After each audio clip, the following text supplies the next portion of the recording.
guys, it's me, Katie Frazier, and I'm coming to you to share some things today that I know that you guys have seen on the internet. It's regarding these lies that have been spread about my pastor, Apostle David E. Taylor. Many of you have probably seen a video on YouTube or Facebook, and it says something like "Pastor fails miserably" or something like that. And I just want to let you know that this video posted about an African American pastor was posted by my own dad. His name is Rick Frazier, and he posted these deposition clips that were chopped up, manipulated, changed to make it look like this African American pastor said things that he didn't and meant things that he didn't. The first thing is the deposition videos. The deposition that you see on the internet where Pastor Taylor is speaking, and it looks like they made it seem to look like it's some sort of FBI investigation. It is actually from my parents' divorce hearing. We're on the record. The time now is 2:41 p.m. in the matter of Deborah Ann Frazier versus Ricky Allen Frazier. It's November 12, 2014.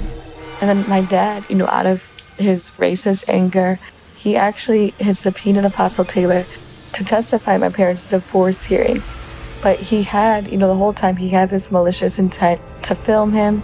And because of that, he's been able to promote this video, but saying that it's under like a federal investigation, which is a lie because it was from my parents' divorce hearing. But he was able to promote that lie that it was from a federal investigation because he had that video footage. And so then when he uploaded this video onto the internet, he lied saying that it was from some sort of federal investigation, which it was not. You see literally it says Frazier divorce hearing. The lady talking is my dad's attorney. Colleen Renane appearing on behalf of Rick Frazier. And my dad brought him in for questioning about like my mom, her volunteering with the ministry and stuff like that. But they really just asked Pastor Taylor all these unrelated questions, and it gave my dad more footage to be able to post clips of him on the internet to make him look bad, like he was stealing money. It was a trick from the very beginning. My dad was trying to set him up. You need to listen to this. My dad admits that he put the deposition video up on the internet and that he spliced and diced it. I posted those deposition videos, and they're spliced and diced. I'm making this video again because when I was younger, my dad sexually abused my sisters and I feel like nothing is really being done. I'm not at all angry at my dad. Yes, I'm upset with his decisions, but that's not why I'm doing this. I'm doing this so he can get the help he needs and so other people will not be hurt.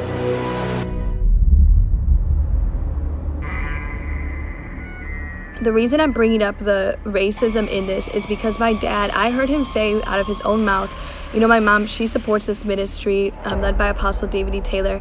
And when she made a donation a few years back, I remember my dad saying, I cannot believe she gave that money to a black minister. Like, for some reason, for him, race was involved. And so all of you who are spreading these lies, spreading that video about a pastor failing miserably, which he didn't, you guys are all helping and aiding and abetting a man who is racist and who has led a life of crime up until this point. And this is just another one of the crimes that he is committing. So I'm here today to share with you guys just a few of those crimes because he needs to be stopped. Not only has my dad put negative media up about the ministry, but he also has gone so far as to threaten the churches associated with Apostle David E. Taylor. For example, in Seattle, Washington, there was a pastor, an Apostle Helen Sadler. She was going to have Apostle David E. Taylor to her church, but my dad, when he heard that, he sent her a letter basically threatening her, saying, do not have him there. If you do, you will be under FBI investigation because Apostle Taylor's under FBI investigation, which he wasn't. It was a lie. But my dad still threatened her with this. And the thing is, my dad is starting to get out of control to where even he's affecting the safety of other human beings, other lives that should not be involved with this.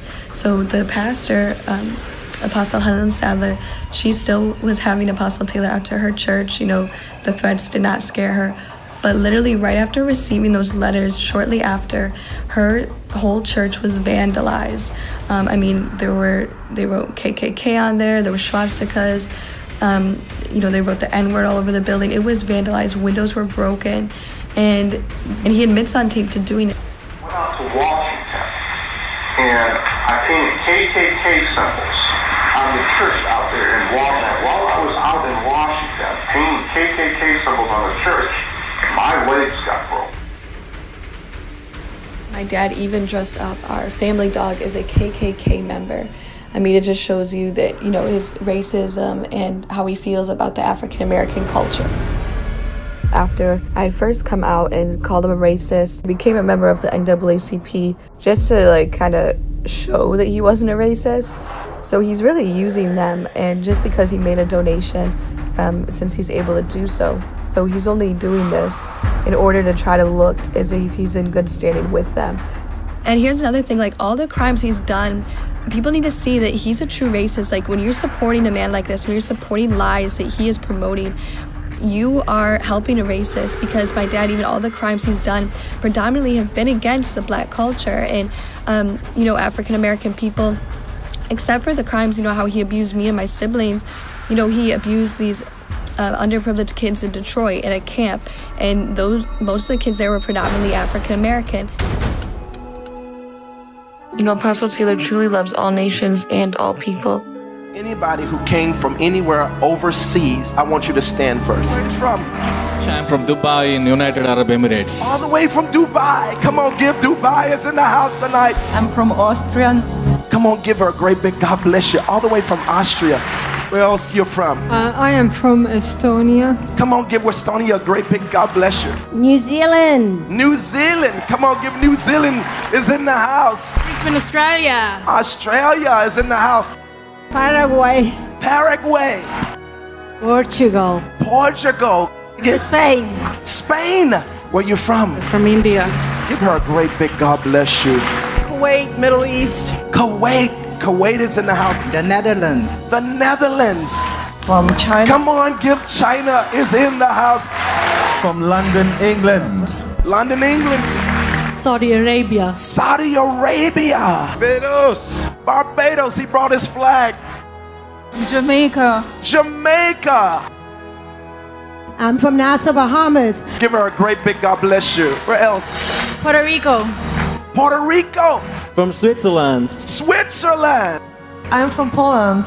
Poland. Yes. Give her a great big God bless you. We come from Norway. Norway. Come on, give them a great big God bless you. I'm from Japan. Stand on your feet. Give them a great big God bless you. Oh, there go Mother Kim, Jenny Kim. She's from Korea. I've seen people come to these services here and they get healed of diabetes, they get healed of cancer. You know, I myself was at one of these services and I was healed out of my wheelchair. I've been so blessed by this ministry personally, and I was healed out of my wheelchair.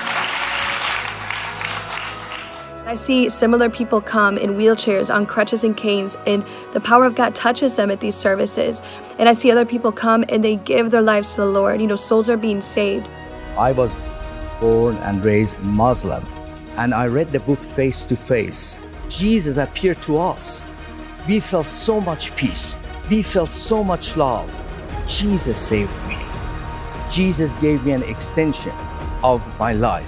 We want to thank our precious Apostle David Taylor for opening this to us, and precious Jesus that has touched us, has visited us, and we love him so much. As I read Face to Face book, and as I listened to Pastor David Taylor, it helped me broke down and break this paradigm that I had, this religious spirit that I had, and it really helped me to walk in more love, because I'm getting to know through this man of God and through the visitation that I have from the Lord how to walk in love. When I had the face-to-face personal encounter with the Lord, I didn't feel any condemnation at all. This face-to-face encounter that I had with the Lord Jesus Christ showed me he's a true person with his own personalities and characteristics. I was brought up as a Hindu worshipping idols. I was on the internet one day and these books on Amazon was just going by. This huge hand came over my mouse and clicked on this book. I never heard about Apostle Taylor. I didn't know who he was. And so when I looked it up, he began to say about his encounters with Jesus. And I wanted to know, who is this man who can even give me this? Who had this relationship? I bought the book and I was consumed. And as I began reading the book, I had my first encounter with the Lord. And we were in a service one day with you, And you had said ahead of time, which is amazing in itself, that the Lord is going to come to you. And about a week or two later, it did happen that way. He came, and he came this close, face to face. You cannot have this type of revelation, this type of understanding to tell me ahead of time that the Lord is going to come to you. You can't have that unless there's a relationship, that face-to-face relationship. It's very apparent that you work with Jesus Christ person. It's not a regular ministry. It's not just another ministry. Well, there are many great ministries out there, but this works with Jesus Christ, introducing him to a whole nation, to a whole world, to a whole generation. It's wonderful. It will change this nation just as surely as Jesus changed the face of the world. Apostle David Taylor has been a real blessing and a real father to me. When Face to Face came to my church, I saw Jesus, my wife saw Jesus, my daughter saw Jesus, the church members saw Jesus. All right, and I know that all over the city is happening. I love Apostle David Taylor because he brings you not into ministry, but into relationship. And out of the relationship, your ministry will explode. So when you're promoting these lies, you're turning souls away from the kingdom of heaven. You still need to come, no matter what anyone else says, come and see for yourself. You need to come and see what is happening here at the services. People are being saved, and, even come and see how the money is being used for yourself. Don't be influenced by the lies, but come experience God's presence. And so that's why I'm here to share with you the truth, so that you will no longer, you need to be convicted for sharing these lies, for promoting and supporting racism. So I'm here today to share with you the truth. This pastor here is not stealing money from charities. My dad has been stealing money from charities. So in this one recording, my dad said that he raised $500 million, or $500 million for charity. I have raised $500 million for charity. $500 million for charity. My question is, where did the $500 million go? Because even according to his 990, the tax exempt form for the IRS, it did not go into the charity. So, my dad hasn't been charged yet for any of these crimes. But that's just because he's been paying all these people off. A news station in Kansas City, Missouri actually already investigated my dad and the questionable use of his charity finances and spending back in 2014. One of the specialists there even said that she would call it a scam. I mean, he brings in so much money, but such a little percentage of it goes to the actual charities that they claim to be helping. And so they already investigated him for this and put this out on the news, in the internet, but he still hasn't formally been charged for any of these crimes.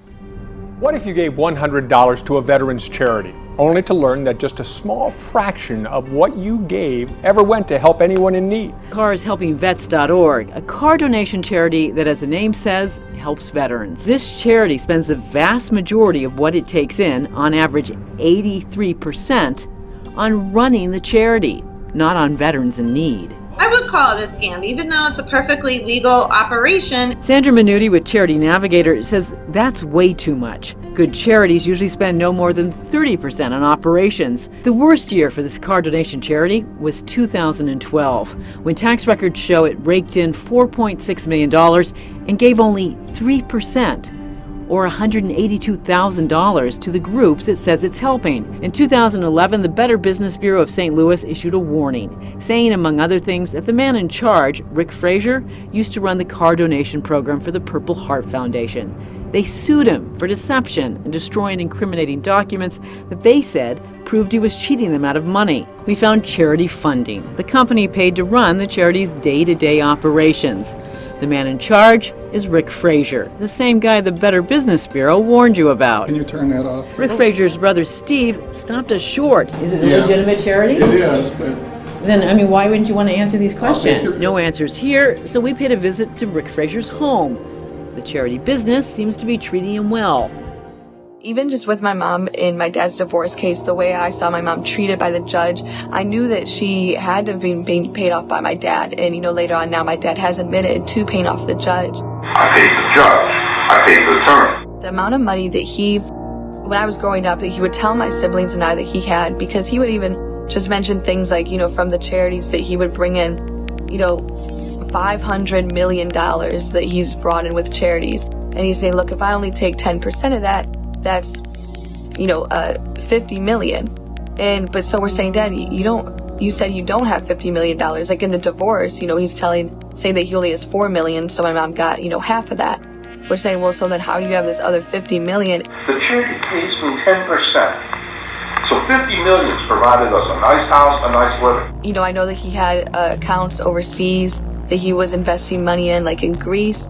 And so it seemed like he was hiding money, and, that he did not have to, even in the divorce case, that he hid money from my mom and didn't even give her the settlement that she really deserved. And what's crazy is actually, the very thing that my dad has tried to do and accuse Apostle Taylor of, those are actually things that my dad is guilty of himself. I mean, with the charity work, with everything, the things that he's been accusing Apostle Taylor of, Apostle Taylor has not done, but my dad has. And he even, he put a false home on there to make you think that Pastor Taylor is spending all this money, when in actuality, the man of God lives in an apartment. That is all he really owns. They show this house that Apostle Taylor lives in, but it's not the house that Apostle Taylor lives in. It was actually a fake home that Apostle Taylor doesn't even know about. He has nothing to do with. But they try to make it look like Apostle Taylor was living this lavish lifestyle with ministry funds, which he wasn't. But by putting up that fake home, that's what my dad made it look like. You need to listen to this. God put the wrong picture of his house. My dad also lied about the cars. When people have decided to bless Apostle Taylor with expensive cars, he actually gives them back into the ministry. To this day, Apostle Taylor has given all the cars that were given to him back into the ministry. He owns one car, a leased Range Rover, and everything else he has sacrificed. Just like he has with other things. He sacrifices so much to bless people's lives. Even, the IRS, they've investigated these accounting records after my dad had put out these lies and, instigated really like a witch hunt against Apostle Taylor. But after they did the research, the IRS, it was discovered and proved that Apostle Taylor, he told the truth on his taxes and the money spent for the ministry. My dad just continues to promote lies even when the truth has already been found out. My dad continually lies to make Apostle Taylor seem like he's misspending money.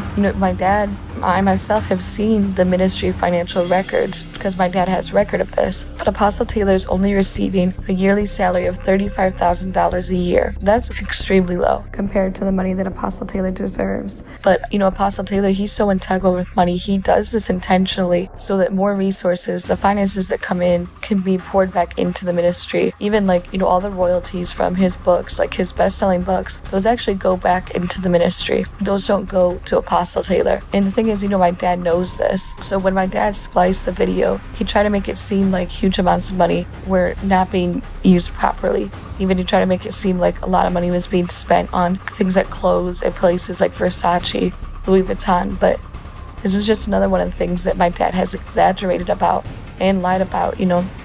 Apostle Taylor, in reality, has only shopped here a couple times his entire life. But my dad deliberately lied about how much his belts cost. I know they look beautiful and they're really nice, but in reality, the belts, Apostle Taylor's spending $35 or a little over $100 for the belts. And the most expensive one was a few $100s, but my dad, he's making it seem like they're spending $5,000 to $6,000. I've seen the records, and my dad has, but he still spreads the lies and exaggerates details to make it seem like the man of God is misspending money. My dad admits to paying Google for ads that push negative media and lies about Apostle David D. Taylor. My dad literally spent $96,000 in just 1 month. You can see it on the image from the month of June to the beginning of July to push these negative ads to try to stop people from coming to Joshua Media Ministries to this crusade against cancer. And who's going to try to stop people from coming to an event that is fighting and helping people with cancer? He's clearly not even thinking anymore to spend that much money just in 1 month promoting such negative and false advertising. That's insane. He also has admitted to putting up websites with his own money to promote these false accusations and lies about the man of God as well. Just something that happened, and this gets really graphic and it can be disturbing to listen to, but when I was just about 3 4 years old is the first time I really remember this happening. But I remember my dad and even his friend Paris, who lived with us for a couple years at the time. And they both came into my room. I remember it was late at night. I remember everything about this room now just because of this memory of what happened. And I remember that first they came in and gave me like a Benadryl. They gave me medicine. And so it made me like really sleepy. I just remember they gave me medicine, and then I just felt weird after that. But then a little bit later they came in and they both laid in the bed with me. And that this happened when I was just 3-4 years old. And so this was not like a one-time thing. Like, this continually happened. And my dad, he would always, I remember we moved houses and I got a new room. I even was in a room with my sister. And so I didn't think that my dad would still continue to come and lay in the bed and inappropriately touch me and all that, but it didn't stop.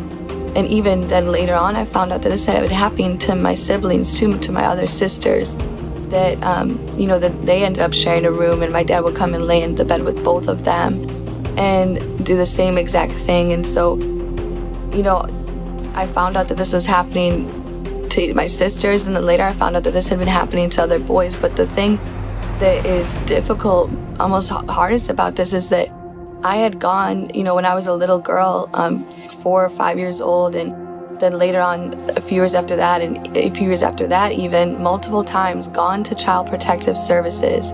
But I thought, I trusted him because he was my dad, he was coming from this place of love, but he didn't love, that's not normal the way to be loved like that. And so then I see that I've gone to Child Protective Services, but nothing was done. And this was all swept under the rug from, my testimony, from my sister's testimonies. And now later on I find out, it makes sense because my dad admits to paying them off. Yeah, but here's how I got away with it. I paid everybody. I paid that police officer, I paid the CPS people, I keep paying all these people, and all these people just kind of keep coming out, I keep slipping them on. I paid the judge, I paid the attorney, I paid the GAS, okay? But just the fact that, someone who is in place in the government to help you could be so corrupt as to just sweep this under the rug to where it continued to happen, not just to me, but then I found it happened to my sisters. And, even just recently I've been, I knew about my dad molesting boys. This camp for younger boys in Detroit, he served there from like 1979 to 1986. And I remember hearing, my dad had to leave the camp because they found out about his sexual indiscretions, and there had been reports that boys said that he was molesting them, that my dad had been molesting them. So I remember hearing about that a few years ago. But then recently I've been actually able to connect with some of the victims, with some of the men, to hear testimonies from other men. And these are grown men, like we're talking, they're now 40, 50 years old. And they still struggle. Like if they hear my dad's voice on the radio, or if someone mentions his name, they still relive the things that he did to them at that camp that he was at. And people would come forward, but it took 7 years for him finally to say, you know what, okay, I'll resign. At that point, there was enough evidence that the camp really, they had to let him go at that point. Here's some of the actual court documents where Rick Frazier was molesting little boys. My relationship with Rick Frazier started while I was the age of 12. That summer, I attended the Joy of Jesus summer camp. Rick was my camp counselor. The other side of Rick Frazier confused and hurt me as a child. Rick Frazier made sexual advances and masturbated close to me. He also asked for actual sexual contact with me when I was almost 19 years old. My dad actually admitting to one of the boards that he was actually kicked off of, but to one of the charity boards, he was explaining them in detail, his indiscretions with men, even how he would, ask men if they would have sex with him and offer them money, like up to like $100,000, like we're talking thousands of dollars, $100,000 easily.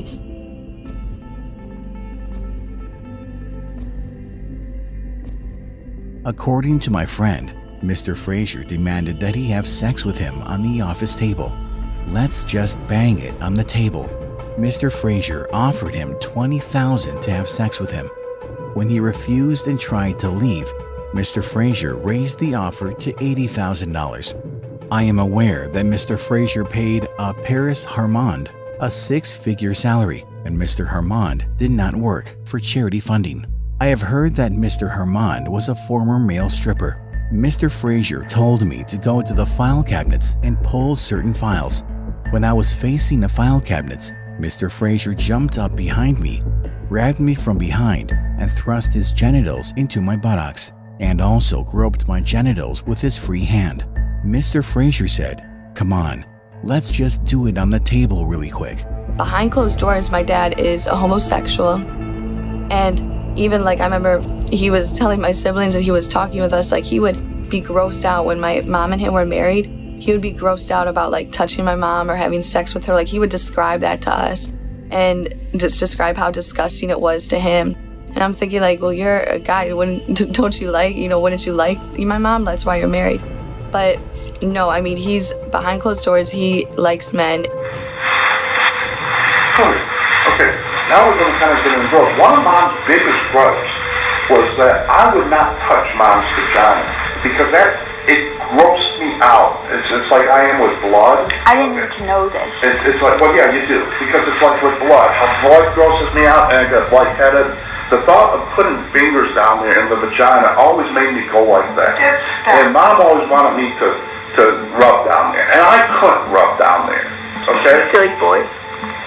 All right. Okay. So therefore, take a side. This is the other thing. Okay, Rick likes boys. Which one is it? Either I like boys or I like girls.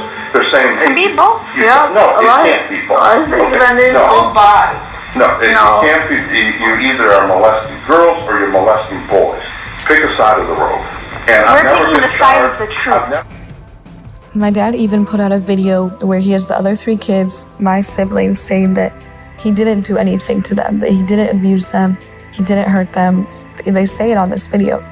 But when you hear on these videos that all the time, they've been confronting him.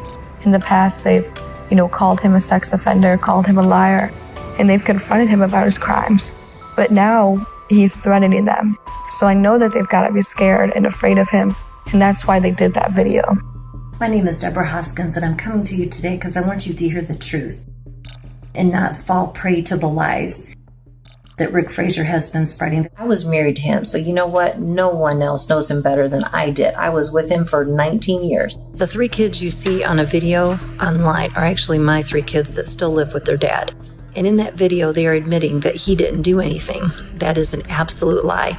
And the only reason they have it up is because Rick is threatening them. Their father is threatening them if they didn't do it. I have the CPS documents with these kids admitting that Rick has touched them inappropriately and molested them. So they are lying. You will even notice that it was posted from Rick's page. I lived with him. He used to beat me, and he was very abusive. In addition to being emotionally abusive, he was physically abusive. Some organizations were deceived by this racist campaign from my dad. They even stopped sharing about the ministry.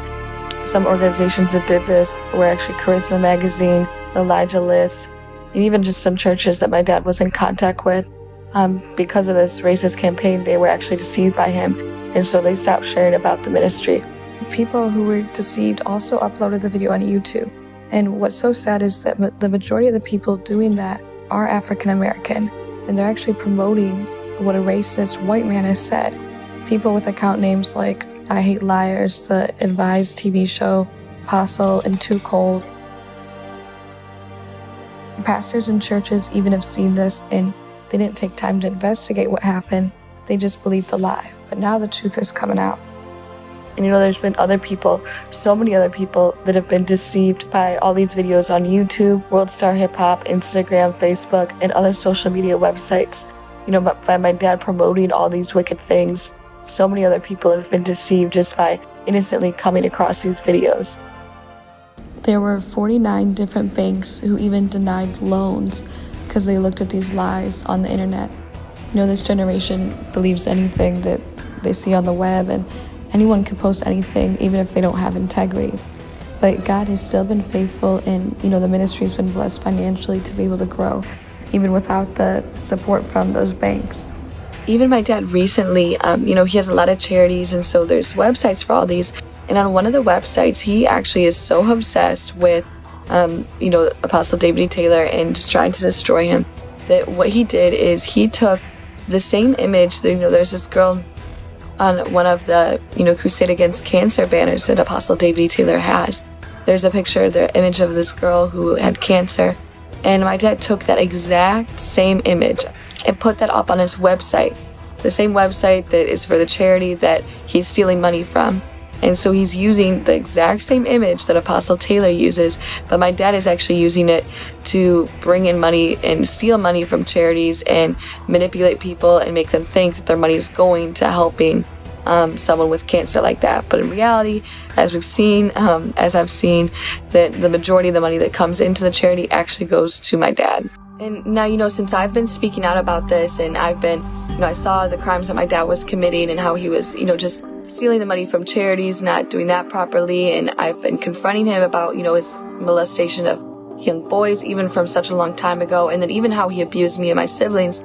Just since I've been doing all of this, I feel that my life is in danger. Just since doing this, even my dad, he sent me messages and how I can never come back to his house again. Like, he's just upset at me, and I knew that was going to happen. But because of how he's so closely connected with, his brother, Michael Frazier, is Deputy Chief of Police here in Royal Oak, Michigan, and just how he's connected with other officials. I feel like, if I leave the house or if I go somewhere, that my dad might try to, have me picked up or have me arrested just for even something menial, but just because he has the power and the people in his pocket to be able to do so. So, I'm scared because I know my dad has gotten away with this for so long, and he's not going to want to go to jail. So I wouldn't put anything past him to try and stay out of jail, even if that meant, doing something to me or harming me to where this testimony couldn't be shared further. I found out when he paid so many people off, he paid CPS, and that made sense. And now, my siblings are being forced, my siblings that live with him still, they're being forced to lie and to cover for them. He's threatening them that they can't call him a criminal even though they know he is. They can't call him a sex offender even though they know he is. So they've even had to come out and lie and protect him. But I know they're just scared because this is the same dad, the same guy that I know that abused me and then also abused them, and they still have to live with him. So how do they get this thing? I'm a criminal. Okay? You've gotten away with it for so long. That statement right there. I've provided you guys everything, and nobody's given me the benefit of the doubt. Nobody's saying, what, my dad is a good dad. You can't buy us with money. Exactly. And so that's where things are going to drastically change. One thing you know is over. Your phones will be disconnected today. You'll no longer have devices. You most likely will be going to public school.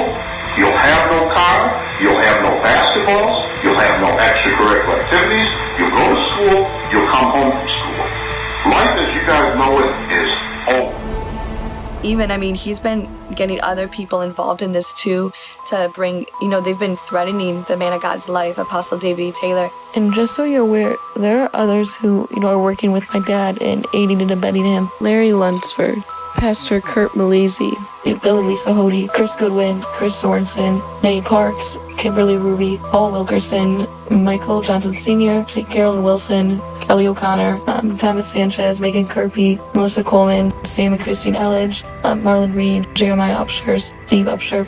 And so all of these names have been given over to the FBI, and the FBI said that they would be indicted for any criminal behavior or hate crimes that they participated in. There's this one guy named Jeremiah Upshur and Jason Walters. They've threatened Apostle Taylor's life, and the people who go to the church there, they've threatened their life as well. And, even bomb threats saying if people come up here, well, we're gonna, stop everyone from coming up there. We're gonna blow it up. We'll come in and shoot them just so they can't be there. Just terrible things like that, and threatening the lives of people just trying to come to church.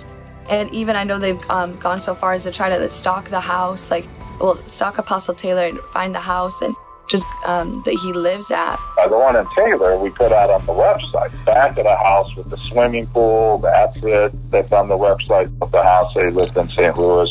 We put it on the website. We put the address on the website. I put the wrong picture of his house. This is the entrance. This is one road that goes back into David E. Taylor's townhouses. All right, Jeff and I are here.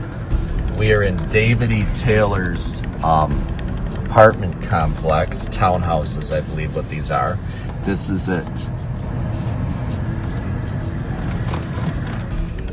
They've been, just stalking him. They're completely obsessed, but it's becoming violent. And my dad, he's getting these people involved because of his obsession, so he has the finances, he's helping support it, and he's connecting all these people together that just have violent, ulterior motives. And even, they bash Apostle Taylor on YouTube and social media, and it's even encouraging other people, like even strangers who don't really know what's happening, then they see these lies and, they might just be a violent person. And now they're threatening the man of God's life. They're threatening the people at this church's life. So it's getting really out of hand because of how my dad is supporting, this negative media, is paying for these Google ads, is paying for these websites, how he put up the deposition. It's really, there's people's lives are at stake here.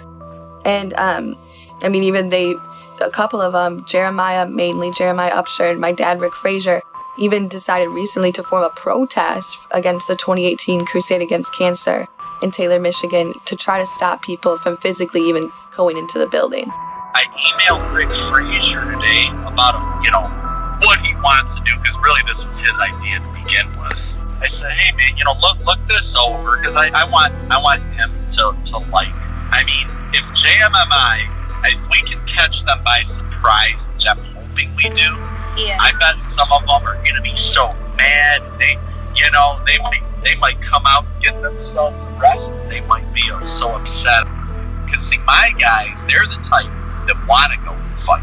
They're the type that start getting violent. So it's going to be kind of fun, actually. I'm starting to look forward to it. We're really going to push the envelope on this. I don't know. I'm just kind of looking forward to this. Rick and I were talking about the layout of the building yesterday and where the main entrances are. And we're just going to have our people all over the place, but especially by the entrances. And so Rick Frazier, his brother, is a police chief in one of the nearby cities. And so that's kind of the connection. Rick Frazier's brother is setting this up with the Taylor police. I'm like, yeah, man, let's go do this. Why not? I'm just going along with what he wants to do. Rick, he's the one lining up the police and all that. So many people involved who have just helped my dad cover up and get away with these crimes. And so now I have proof of this, how he's been working. Even, his brother, I was scared before because his brother is the deputy chief of police in one of the cities here in Detroit. And so it's just so many people that I couldn't even go to that, you should be able to go to law officers and people of the government, but I couldn't because they were all in his pocket. And that's one thing, my dad, if there's a way, if he can buy someone off, he will do it. And so many people let him, they'll take his money just to let him go off and turn their cheek to look away from the crimes he's doing. But I'm not going to do that. I'm not going to be bought off. Some people here, there's this guy named Marlon Reed. He's a pastor here in Detroit, and he's been helping spread lies about this other pastor here, all just helping my dad so that my dad can put these crimes on someone else. My dad, he even put up a website and he's telling people to call him and say that this is a cult. I heard him call some of the parents of the people who volunteer with the ministry. But thank God not all parents have believed him. But he's been calling and messing with even the families of the volunteers at the ministry. And a few have believed the lies that he's spreading. So now there's people, my dad, Jeremiah, Marlon Reed, and Jason Walters, there's people out here promoting on social media and YouTube and things like that JMMI and Apostle David E. Taylor, that this is a cult. That's crazy. First of all, if you even just look up the definition of a cult online, it's so vague. It literally just says a small group of people who have religious beliefs that other people disagree with or that differ from or are strange. If that's the definition for a cult that they're going by, you could call the Lutheran Church a cult, the Catholic Church a cult, a lot of the Christian sects out here a cult. Because, first of all, this isn't a small group. There are millions of people around the world who have been connected with this ministry, There's people from all over the world who support Apostle Taylor and support JMI and support what God is doing here. So, first of all, it's not a small group, so that takes out that part of the definition. Then also, religious beliefs that differ with other things. I mean, that's everything. Every person's beliefs differ with someone else. That's why it's your opinion and your belief. And so that's just crazy that they're out here saying it's a cult. But, this is Apostle Taylor, first of all. The other thing they're saying, like, we are worshiping Apostle Taylor and he's not letting you leave. First of all, you can leave freely. I went home, visited my family for a month. I leave whenever I want. I mean, I'm not serving and volunteering at this ministry at all under duress or, not of my own free will. I choose to be here because I see people's lives being changed. And, Apostle Taylor, I honor him because without, the sacrifices he's made, without him serving and promoting the gospel for over 25 years, so many souls would not have been saved. Even, my life personally, I've grown closer to the Lord because of just, the things that I've learned from him as my pastor and as an amazing teacher. I've learned so much, and just even being in the services, I was healed out of my wheelchair. And so my life has been changed, and this is not a cult. So when people are saying that, they're really just trying to, they know that a cult has a negative connotation. So they're just saying that, trying to make this seem something negative. But, you just need to seek out the truth, because that's not even, if you look up the definition of a cult, this doesn't even fit into it. But no matter what my dad has tried to do to stop the ministry, God has the last word. And the ministry has actually increased by record-breaking numbers. I mean, the services, people are coming from all over the world, and what's happening is so amazing and miraculous. I mean, even since my dad has put out the lies and, instigated all this persecution against the man of God, the ministry has grown by over 10 times, and it still keeps growing today. But this is just proof and shows that because God is with Apostle Taylor and this movement, and so it can't be stopped just by a person, because this is God's. God is the one validating Apostle Taylor and proving that my dad, the lies that he's spreading, that they're untrue. And God's hand is on this, so, you got to come out to the services, come out to the crusades, and experience this for yourself. You can't take someone else's word for it and miss out on something amazing. So just seek out the truth, guys, and stop believing all the lies that these people are coming against the man of God with, coming against your ministry with. Because when you seek out the truth, the truth will prevail and you will be blessed.